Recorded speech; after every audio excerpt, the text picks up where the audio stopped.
जय श्री महाकाल। स्वागत है हमारे YouTube चैनल में। तो चैनल को सब्सक्राइब करिए, बगल में बेल आइकॉन है उसे दबा लीजिए ताकि हमारी कोई भी वीडियो हो आप उसे देख सकते हैं, रीड कर सकते हैं, समझ सकते हैं।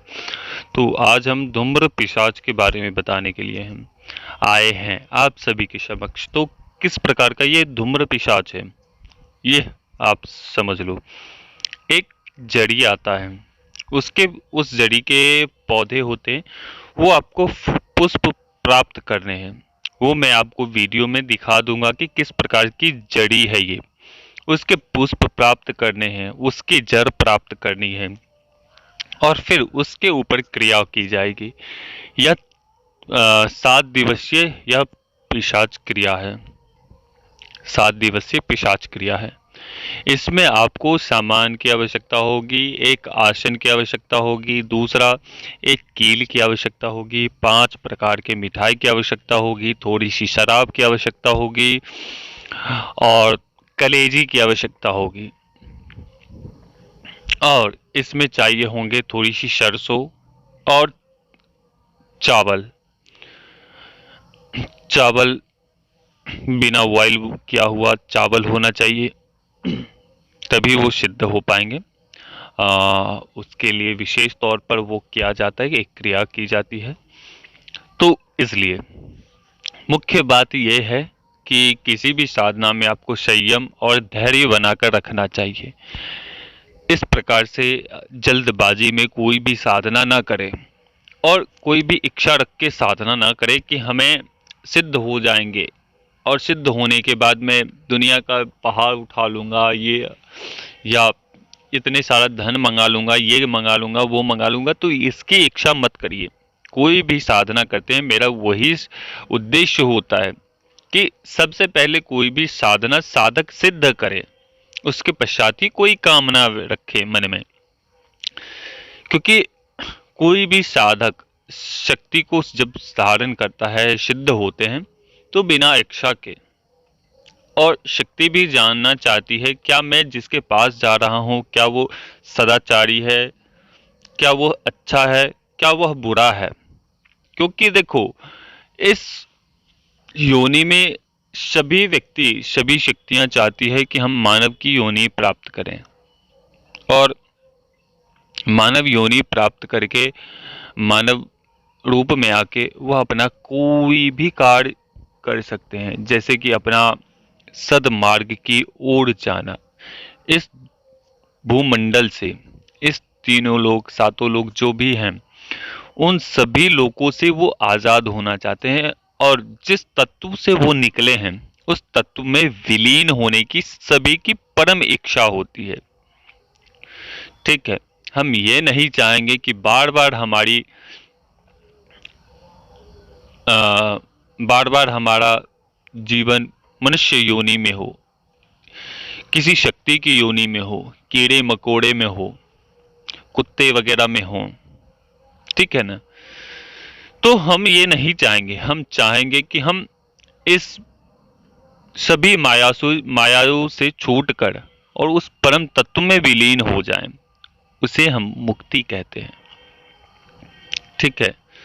जो परम अलौकिक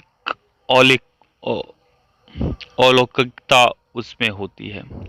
ठीक है। कहने का तात्पर्य आप समझ रहे होंगे। कोई भी शक्ति नहीं चाहेंगी कि हम इस जीवन और मृत्यु के हम भंवर जाल में हम फंसे रहें। वो निकलना चाहती है।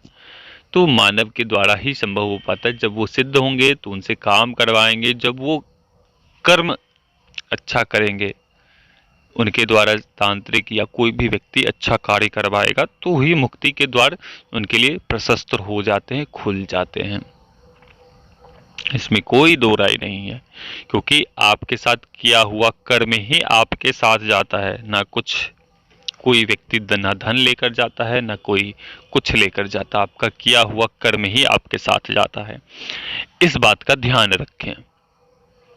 तो इस पिशाच को सिद्ध किस प्रकार से किया जाता है? सबसे मुख्य बात तो ये खंडेर में करने वाली साधना है। खंडर इस प्रकार का हो जो हाँ कोई आता जाता न हो। अगर आता जाता भी हो तो रात्रि में कोई भी आपको डिस्टर्ब करने वाला ना मिले, ऐसा खंडर खोजना है। एकांत स्थान को चयन करना है और संभव ना हो तो उस खंडर से बाहर भी कर सकते हैं, किसी उसके दीवार के साइड या खंडर से दूर 100 मीटर की दूरी में आप वह साधना कर सकते हैं। यह धूम्र पिशाच है। धूम्र पिशाच जिस प्रकार से नाम बताया गया है उसी प्रकार से उनका धूम्र पिशाच का कार्य भी है। ठीक है, ये बहुत ताकतवर पिशाच है। अगर जिस कार्य के लिए इसे छोड़ दिया जाए तो वो 100% करने के लिए 100% होते ही होते हैं। चाहे वो वशीकरण के लिए छोड़ा जाए, चाहे वो मारन के लिए छोड़ा जाए, चाहे वो किसी भी प्रकार के कार्य के लिए, वशीकरण, मारन, मोहन, उच्चाटन, विदूषण, किसी भी प्रकार के कार्य के लिए, तो हर प्रकार के यह कार्य करने में समर्थवान है। इनसे क्या क्या आप कार्य करवा सकते हैं, जैसा कि मैंने बताया ही है। वशीकरण, मारन, ये सभी चीजें करते हैं। जैसे कि कहीं भी व्यक्ति का फंसा हुआ धन है तो वो भी निकालने की क्षमता रखते हैं। दूसरा कि आपके शत्रु पीछे पड़ गए हैं, वो आपको नीचा दिखाने की कोशिश करते हैं। चाहे आपको वो धन के प्रकोप से आपको नीचे दिखाने की परिस्थिति का निर्माण कर रहा हो, चाहे वो अपने बल के मध्य में आकर वो आपको नीचा दिखा रहा हो, चाहे वो किसी भी प्रकार से आपको नीचा दिखाना चाहते हैं, आप नीचे कभी नहीं झुकोगे इस शक्ति को धारण करने के बाद से, क्योंकि यह धूम्र कुल के धूम्र पिशाच है। धूम्र पिशाच बहुत ताकतवर पिशाच है। दूसरा बात कि ये तो शत्रु की बात हो गई। दूसरा कि आपके ऊपर कोई तंत्र करता है, बहुत तगड़ा तंत्र कर रहा है, वह आ रहा है, चाहे वह तंत्र को वह खा लेगा, चाहे तो वह तंत्र को उसी के पास लौटा देगा, और वो तंत्र न खा पाएगा न लौटा पाएगा तो उस अधिष्ठात्री देवी तक पहुंचा देगा। इसकी ये खासियत बहुत जबरदस्त है। ठीक है, तो ये तंत्रों के बारे में आपको पता चल गया। दूसरा कि कहीं भी आपका फंसा हुआ धन है तो वो किसी न किसी विधि से वो आपको ऊपर करवा देंगे। ठीक है। तीसरा कि आपका काम धंधा बंद पड़ा हुआ है, कोई भी कार्य नहीं चलते, आपका स्थल पूरे तरीके से बंद पड़ गया है, आप कुछ भी करते हो आपका कार्य आरंभ नहीं हो रहा है, उसमें नाना प्रकार के विघ्न आते चले जा रहे हैं, उसमें बहुत प्रकार के अनेकों प्रकार से आप परेशान हो चुके हैं, यहाँ भागना वहाँ भागना, कहीं भी आपके कार्य खुल नहीं रहे हैं। तो जब आप इनकी सिद्धि कर लेते हो तो आप किसी भी प्रकार के कार्य अधूरे नहीं होते हैं। इस साधना को संपन्न करने के बाद से आपके कोई भी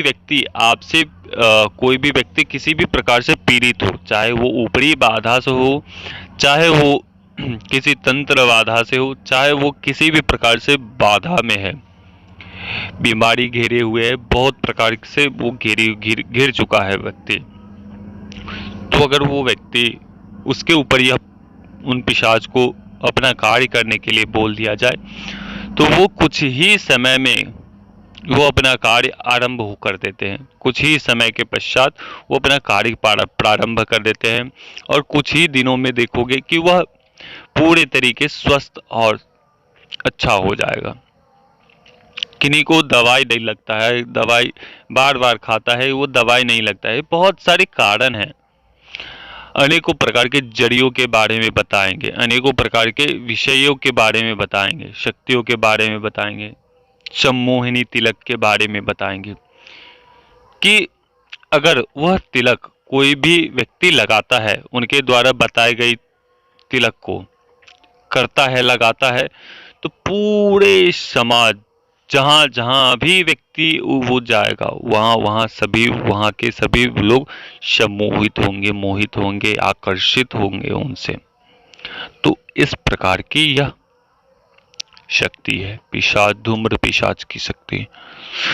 तो आइए हम जानते हैं किस प्रकार से साधना करनी है, साधना किस प्रकार से है। आपको आसन लेने हैं, आसन बिछाने हैं आपको एकांत स्थान में। आसन बिछाने के बाद आपको एक कील लेने हैं, घेरा कीलन करना है। जो मांस के टुकड़े रखे हैं, कलेजे, वो रखने हैं।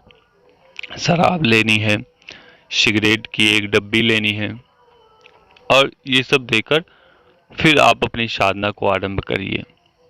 थोड़ी सी पुष्प रखनी है। दूसरा कि उसमें आपको चाहिए होंगे मिठाई भी रखनी है उस साधना में।